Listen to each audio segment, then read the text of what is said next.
volta no segundo bloco com o Fernando Lisboa. Qual religião? Eu? Sim.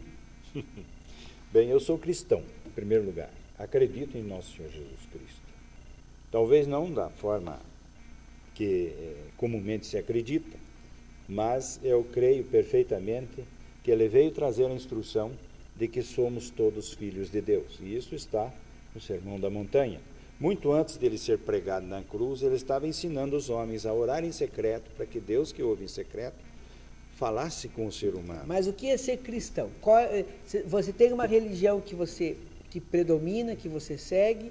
Bom, devido ao fato de, na minha infância, eu ter visões desde a infância, ter contato com uma realidade que os outros só depois descobri que não tinham, então, hoje você pode falar assim que eu sou um espírita.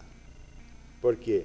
Porque tem revelações, como a Bíblia é cheia de revelações. Mas, também, por exemplo, vamos esquecer um pouco a Bíblia. Vamos falar um pouco das revelações, quando você fala, desde criança eu tinha revelações. Pois não. Que revelações são essas?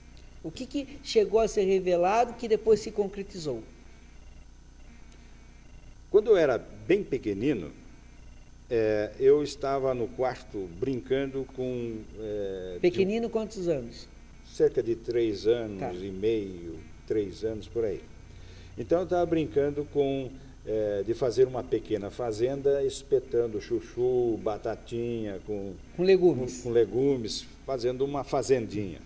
E de repente surgiu ao meu lado um menino de cabelo castanho claro e muito sorridente para mim, e começou a brincar comigo. E eu comecei a conversar com ele. A minha madrinha, Vicência de Oliveira Machado, estava em casa porque cuidava de mim na minha infância. E ela estava em casa e ela começou a escutar eu fazer perguntas, não ouvia quem respondia. Depois eu respondia e ela não ouvia as perguntas. Então ela veio chegar para saber o que estava acontecendo. Mas isso não é uma coisa, não é um amigo imaginário de uma criança? Seria um amigo imaginário, poderia acontecer o que eu vou revelar agora. Aí ela veio até o quarto. Quando ela veio até o quarto, ela disse: com quem você está conversando? Eu falei: estou conversando com esse menino aí. Ah, é? Então tem um menino aí? Se ela falou tem um menino, é porque naturalmente ela não estava vendo. Claro. Mas eu não sabia até essa data que os outros não viam. Então tem um menino aí? Tem. Aí ela foi para a cozinha. Logo em seguida meu papai chegou. João Baptista Lisboa, que foi prefeito de Tatuí, chegou e conversou: dona Vicência, está tudo bem, dona Vicência? Como é que está o menino? O menino era eu. Tá. Como é que está o Fernando?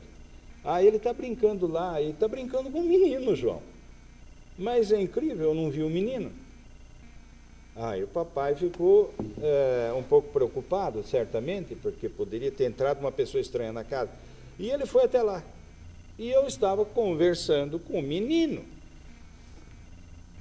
Daí ele disse: com quem você está conversando? Eu falei: com esse menino. Ele veio brincar comigo. Daí ele falou: qual é o nome dele? Eu perguntei o nome do menino. Aí o menino respondeu: eu sou o Marquinho Leme. Quando falou eu sou o Marquinho Leme, eu repeti para o papai: ele está dizendo que é Marquinho Leme. Isso com 3 anos? 3 anos e meio, para 4 anos. Aí ele está dizendo que é Marquinho Leme. Daí papai parou e falou para minha madrinha: é o menino da mangueira. Na verdade, era um menino que tinha caído de ponta cabeça de uma grande mangueira da Avenida João Clímaco, porque fora catar manga e despencara e caíra de ponta cabeça, tendo morte instantânea. Tá, mas isso não pode ser uma assimilação de uma criança que eu ouviu... nunca ouvi falar disso. Mas como nunca ouviu falar? Não tinha ouvido falar desse menino. Só escutei papai fazer essa expressão. Depois, conversando anos mais tarde, é que vim poder entender toda essa jogada. Mas então, eu estou fazendo o papel agora de um exegeta. Claro. Eu quero entender por que não? Aonde que está? Podia ser uma absorção, não é? Como que está provado isso, que realmente não era uma coisa ilusória de uma criança que ouviu, então, né, nunca ouvi isso, o restinho, ouviu isso dentro da casa ou algum adulto, sabe, nunca ouvi. Pode ser. Pode ser a nível inconsciente, pode ser que né? não, né? Pode, aí... Ali. E aí reproduziu daí papai perguntou mas, o que ele quer. Tá, mas o que... Mas... Aí eu perguntei, o que você quer? Ele disse, eu quero uma mãe. Aí o papai falou para mim, papai falou assim, fala para ele que eu vou conversar com a mãe dele. Anos depois, papai me contou que foi conversar com a mãe dele e pediu, inclusive, para rezar uma missa pelo menino. E logo em seguida, terminamos a brincadeira, o menino sumiu. Assim como eu não vi ele chegar, não vi ele sair. Mas isso é você que lembra ou foi relatar? Não, lembrança total. Tá. Lembrança total disso aí. Aconteceu outros casos, muitos outros. Sim, mas quer mais um ou não, mas como que um exegeta tem a comprovação, porque a comprovação disso?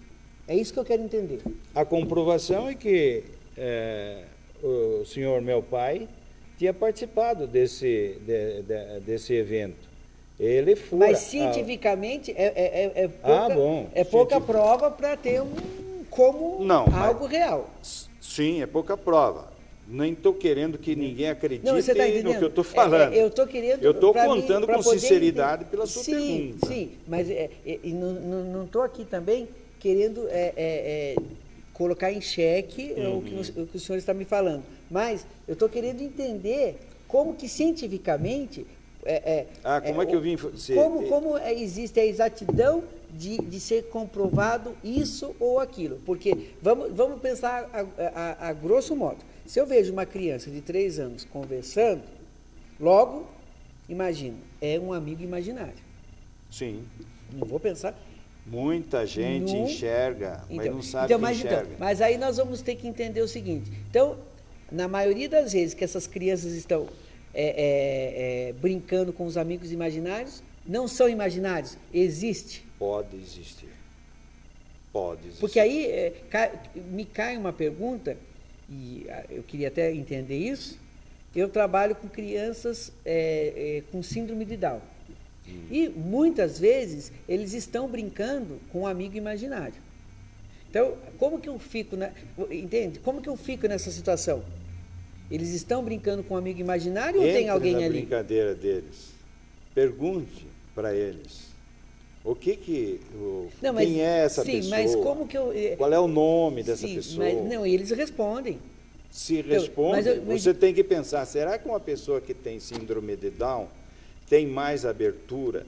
Porque, por exemplo, o senhor está aqui hoje, veja bem, o senhor está aqui hoje, se eu ligar aqui um rádio, ele vai pegar todas as estações que o dial dele permita. Tá certo? Que seria o dial? Vamos falar isso para o nosso... Seria a sintonia fina. Para quem está nos assistindo em casa. Por exemplo, a rádio 88.1, a rádio 90.9, a rádio 1080, no caso é a Boa Nova, né? Aqui de Sorocaba. Então, sim, mas nós podemos dizer então assim... Que a nossa mente... Está ligada. Está ligada. Então, mas, por exemplo, assim, seria isso uma coisa sensitiva? Pode ser instintiva, no sentido de que... Instintiva ou sensitiva? Sensitiva. Sensitiva. Isso. Tá, mas, por exemplo, se ligarmos o rádio aqui agora, nós vamos sentir... Que existe uma onda invisível sendo transformada em voz outra vez. Tá, e sem ligarmos o rádio, nós temos como sentir alguma coisa? Existem... Se o rádio é capaz de pegar, depende do aparelho que você tenha. Mas o ser humano pode se tornar um aparelho? Pode. Pode. Ele é um aparelho. Por exemplo, agora nós teríamos alguém aqui... Com certeza. Isso não quer dizer que eu esteja vendo neste momento. Porque eu nunca, na minha vida, em 62 anos, quis ver uma coisa e vi. Eu vi quando aconteceu de ver. Ou seja, eu jamais forcei para ver. Sim, mas você consegue, então, sentir alguma coisa? Às vezes sinto, sim. Sinto, às vezes falo. E existe livro, assim como, por exemplo, você vê na Bíblia o Eli, né? Pegando o menino Samuel e o menino Samuel ouvindo um espírito, que no caso eles diziam ser Jeová ou Iavé, não é? Mas quem é esse Iavé? A Bíblia nos fala no Velho Testamento que ele é Deus, mas ele mata, ele se arrepende, ele manda os outros matar, manda invadir, manda roubar, manda estuprar, como é no caso de estuprarem 32 mil moças cananeias por ordem de Moisés. Isto está na Bíblia, não é? Separe para vós as meninas que ainda não conheceram o macho. Está escrito lá. E mate toda aquela mulher que já conheceu o homem. Então essas mulheres foram mortas. A mãe foi morta. A esposa foi morta. Sobrou as meninas para serem estupradas pelo exército. Isto é Jeová. Isto é o Deus da guerra. Isto é a política do Deus da guerra e é o Espírito que se faz passar pelo Deus Todo-Poderoso. Então nós podemos entender assim, que existe forças do bem e forças do mal a todo momento. Enquanto este planeta aqui for um planeta que nós consideramos de terceiro universo, ou terceiro mundo, ou seja, esse planeta de expiações. Esse planeta Terra. Terra. Aí teremos essa mistura toda. Né? Da força negativa e positiva. Força negativa e força positiva. Podemos representar assim, força negativa e positiva, podemos dizer pessoas em desequilíbrio e pessoas em equilíbrio. Né? Pessoas amorosas e pessoas odiosas, né? Cheias de ódio. Pessoas egoístas e pessoas generosas. Mas quem constrói essa energia somos nós mesmos. A energia existe em toda parte. Nós somos construídos de energia. Nós somos energia. Parece que esse corpo é alguma coisa, mas ele é uma sequência de outros corpos. Por exemplo, você, quando foi no início da concepção, papai e mamãe, era 1/16 da ponta da cabeça, da ponta de um alfinete. O óvulo Sim. era formado de 2 gametas e deu início à reprodução. Era você que estava lá. Mas algumas semanas era você de novo, só que com peso a mais. Mais um pouco você tinha um corpo de criança. E esses átomos estão girando e saindo e entrando, por isso que você se alimenta. E por isso que está numa transformação. Uma transformação contínua. Você não é esse corpo. Nunca foi e nunca será. Esse corpo nunca foi. Ele é apenas um instrumento que você está usando. Você é espírito imortal, você é filho de Deus. Eu não existo, então. Você existe, eu começo a pensar isso, eu não existo, então. Não saia daí, já voltamos para conseguir entender isso. Se eu existo, se eu não existo, afinal de contas, o que está acontecendo? Estamos terminando o segundo bloco com Fernando Lisboa. Não saia daí.